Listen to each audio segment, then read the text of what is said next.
Բարև ձեզ, ես Դենիել Աստատրյանն եմ և ես կպատմեմ իմ 100 դասական հեքիաթները։ Այս գրքի մի այլ բացական բանը այն է, որ շապիկը շատ շուտ պոկվել էր, բայց դա ինձ չի խանգարի, որովհետև մեկը իմ համար հավես է, որ ես կարդում եմ։ Իմ ամենահավանած հեքիաթը Անջոջնի ճուտիկն է, և ես ցույց կտամ ձեզ ու կպատմեմ։ Այս են Անջոջնի ճուտիկը։ Անջոջնի ճուտիկը շատ մի հատ բաց մայրան թուղթ է նստել և պատահաբար կարապի մյուս ձագը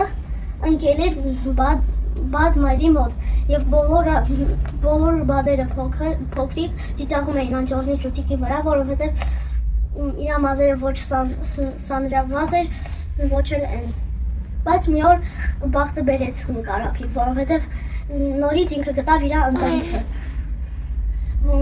Ինքը իմացել էր, թե մյուս կարապները ծիծաղելու որ իր վրա, բայց հակառակը ասել են արի մեզ մոտ, որովհետև ինքն պարզվում էր, որ ինքներ էր կարապը։ Ինչ է սովորեցնում քեզ հեքիաթը։ Որ մյուսների հետ մեկ ընկերություն անենք, եթե մեկ ինք սիրուն է կամ ուտավորինակ է, և այս մեր Անջոջնի ճուտիկը։ Շատ գեղեցիկ է, չէ՞։ Ցույց կտաս, թե ինչքանն ես կարդացել գրքի։